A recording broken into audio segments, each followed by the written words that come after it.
Hi Mark, I'm Mia. My student number is S044129 and I'm freshman. The title of speech is about carrying 500 refugees sank at sea, the story of two survivors. Every day I listen to harrowing story of people fleeing for their lives across dangerous borders and unfriendly seas.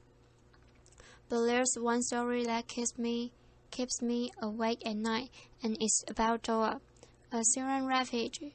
19 years old, she was living a grinding existence in Egypt, working day wages. Her dad was constantly thinking of his thriving business back in Syria that had been blown to pieces by a bomb, and the war that drove them there was still raging in its fourth year, and the community that once welcomed them there had become wary of them. And one day, a man on a motorcycle tried to kidnap her, once an aspiring student thinking only of her future. Now she was scared all the time. But she was also full of hope, because she was in love with a fellow Syrian refugee named Bassem.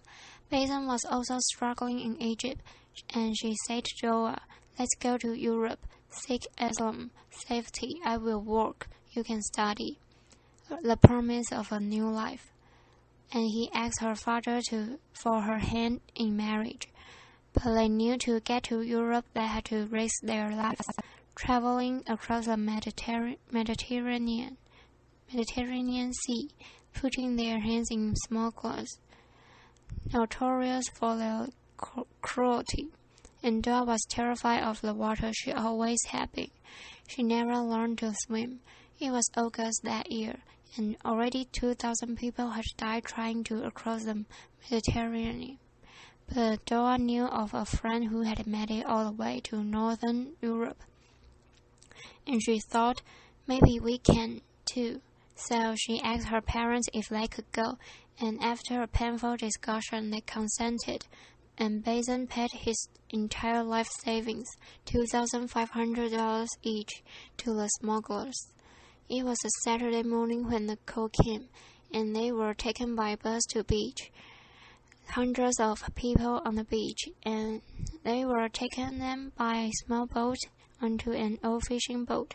500 of them crammed onto that boat, 300 below, 500 above. There were Syrians, Palestinians, Africans, Muslims, and Christians. 100 children include Sandra, little Sandra, 6 years old, and Mesa, 18 months. There were families on that boat, crammed together, shoulder to shoulder, feet to feet. Doa was sitting with her legs crammed up to her chest, Bassem holding her hand. Day two on the water. They were sick with worry and sick to their stomachs from the rough sea. Day 3. Doa had a premonition, and she said to Bassem, "I fear we're not going to make it. I fear the boat is going to sink." And Bassem said to her, "Please be patient. We will make it to Sweden. We will get married and we will have a future." Day 4. The passengers were getting agitated. They asked the captain, "When we'll get there?" He told them to shut up. He insulted them. He said, "In 16 hours we will reach the shore of Italy." They were weak and weary. Soon they saw a boat approach, a smaller boat, 10 men on board, who started shouting at them, hurling insults, throwing sticks, asking men to all disembark and get on this smaller, more unseaworthy boat. The parents were terrified for their children, and they collectively refused to disembark. So the boat sped away in anger, and a half an hour later came back and started deliberately ramming a hole in the side of Dora's boat, just below where she and Basin were sitting. And she heard how they yelled, let the fish eat your flesh, and they started laughing as the boat capsized and sank. The 300 people below deck were doomed. Dora was holding on the side of the boat as it sank, and watched in horror as a small child was cut to pieces by the propeller. Basin said to her, please let go, or you will be swept in, and the propeller will kill you too. And remember, she can't swim, but she let go, and she started moving her arms and her leg, thinking, this is swimming. And miraculously, Basin found a life ring. It was one of those child's rings that they used to play in swimming pools and on calm seas. And Dora climbed onto a ring, her arms and her leg dangling by the side. Basin was a good swimmer, so he held her hand and tread water. Around them there were groups. Around 100 people survived initially, and they started coming together in groups, praying for rescue. But when a day went by and no one came, some people gave up hope, and Dora and Basin watched as men in the distance took their life vests off and sank into water. One man approached them with a small baby perched on his shoulder, 9 months old, milk. He was holding onto a gas canister to stay afloat, and he said to them, I fear I'm not going to survive. I'm too weak. I don't have the courage anymore. And he handed little milk over to Basin and to Dora, and they perched her onto the life ring. So now there were 3, Dora, Basin, and little milk. And let me take a pause in this story right here and ask the question. Why do refugees like Dora like to take this kind of risks? Millions of refugees are living in exiles, in limbo. They are living in countries fleeing from a war that has been raging for 4 years. Even if they wanted to return, they can't. Their homes, their business, their towns, and their cities has been completely destroyed. This is a UNESCO World Heritage City, Homs in Syria. So people continue to flee into neighboring countries, and we build refugee camps for them in the desert. Hundreds of thousands of people living in camps like this, and thousands of more. Millions live in towns and cities, and the communities, the neighboring countries that once welcomed them with open arms and hearts are overwhelmed. There are simply not enough schools, water system, sanitation. Even rich European countries could never handle such an influx without massive investment. The Syria war has driven almost 4 million people over the borders, but over 7 million people on the run inside the country. That means that over half the Syrian population has been forced to flee back to those neighboring countries hosting so many. They feel that the richer world has done too little to support them. And days have turned into months into years. A refugee stay is supposed to be temporary. Came back to Dora and Basin in the water. It was their second date, and Basin was getting very weak, and now it was Dora's turn to say to Basin, my love, please hold on to hope. To our future, we will make it. And he said to her, I'm sorry, my love, that I put you in this situation. I have never loved anyone as much as I love you. And he released himself into water, and Dora watched as the love of her life drowned before her eyes. Later that day, a mother came up to Dora with her small 18-month-old daughter Mesa. This was the little girl I showed you in the picture earlier, with the life vest. Her older sister Sandra had just drowned, and her mother knew she had to do everything in her power to save her daughter. And she said to Dora, "Please take this child. Let her be part of you. I will not survive." And then she went away and drowned. So Dora, the 19-year-old refugee who was terrified of water, who couldn't swim, found herself in charge of two little baby kids. And they were thirsty, and they were hungry, and they were agitated. And she tried her best to amuse them, to sing to them, to say words to them from the crowd. Around them, the bodies were bloating and turning black. The sun was blazing during the day. At night, there was a cold moon and fog. It was very frightening. On the fourth day in the water, this is how Dora probably looked on the ring with her two children. A woman came on the fourth day and approached her and asked her to take her another child, a little boy, just 4 years old. When Dora took the little boy and the mother drowned, she said to the sobbing child, "She just went away to find you water and food." But his heart soon stopped, and Dora had to release the boy into the water. Later that day, she looked up into the sky with hope, because she saw two planes crossing the sky, and she waved her arms, hoping they would see her, but the planes were soon gone. But that afternoon, as the sun was going down, she saw a boat, a merchant vessel, and she said, "Please God, let them rescue me." She waved her arms, and she felt like she shouted for about 2 hours, and it had become dark. But finally the searchlight found her, and they extended a rope, astonished to see a woman clutching onto two babies.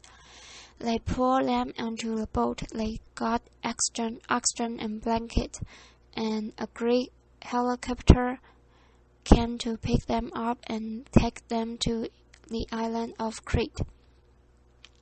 But Dora looked down and asked, "What of milk?" And they told her the little boy did not survive. She drew her last breath in the boat clinic, but Dora was sure that as they had been pulled up onto the rescue boat, that little baby girl had been smiling. Only 11 people survived that wreck of the 500.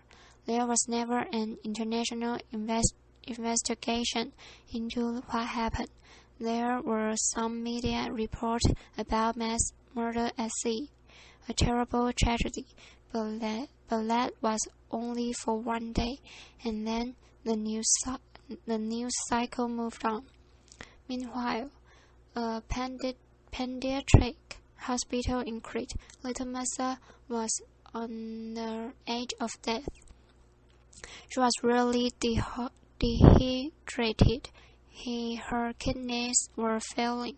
Her glucose levels were dangerously low. The doctor did everything in their medical power to save them, and the Greek nurses never left her side, holding her, hugging her, saying her words. My colleagues also visited and said pretty words to her in Arabic. Amazingly, little Messa survived. And soon the Greek press started reporting about the miracle baby, who had survived 4 days in the water without food or anything to drink, and offers to adopt her came from all over the country. And meanwhile, Dora was in another hospital in Crete, thin, dehydrated, and in Egypt, family took her into their home as soon as she was released. And soon word went around about Dora's survival, and a phone number was published on Facebook. Messages started coming in. "Dora, do you know what happened to my brother, my sister, my parents, my friend? Do you know if they survived? One of those messages said, "I please you save my little niece, Mesa." And it had this photo. This was from Mesa's uncle, a Syrian refugee who had made it to Sweden with his family, and also Mesa's older sister. Soon we hope Mesa will be reunited with him in Sweden, and until then she being cared for in a beautiful orphanage in Athens. And Dora, well, word went around about her survival too, and the media wrote about this slight woman and couldn't imagine how she could survive all this time under such conditions in the sea, and still save another life. The Academy of Athens, one of Greece's most prestigious institutions, gave her an award of bravery, and she deserves all this praise, and she deserves a second chance. But she wants to go to Sweden. She wants to reunite with her family there. She wants to bring her mother and her father and her younger sibling away from Egypt there as well. And I believe she will succeed. She wants to become a lawyer or a politician or something that can help fight injustice. She is an extraordinary survivor. But I have to ask, what if she didn't have to take that risk? Why did she have to go through all that? Why wasn't there a legal way for her to study in Europe? Why couldn't Mesa have taken an airplane to Sweden? Why couldn't Basim have found work? Why is there no massive resettlement program for Syrian refugees, the victim of the worst war of our times? The war did this from the Vietnamese myths in the 1970s. Why not now? Why is there so little investment in the neighboring countries hosting so many refugees? And why the root question is so little being done to stop the war, the persecution, and the poverty that is driving so many people to the shore of Europe? Until these issues are resolved, people will continue to take to the seas and to seek safety and asylum. And what happens next? Well, that is largely Europe's choice, and I understand the public fears. People are worried about their security, their economics, and the changes of culture. But is that more important than saving human lives? Because there's something fundamental here that I think overrides the rest, and it is about our common humanity. No person fleeing war or persecution should have to die across a sea to reach safety. One thing is for sure, that no refugee would be on those dangerous boats if they could thrive where they are, and no migrant would take the dangerous journey if they had enough food for themselves and their children, and no one would put their life savings in the hands of those notorious smugglers if there was a legal way to migrate. So, on behalf of Little Mesa and on behalf of Dora and of Basin and of those 500 people who drowned with them, can we make sure that they did not die in vain? Can we be inspired by what happened and take a stand for a world in which every life matters? Thank you.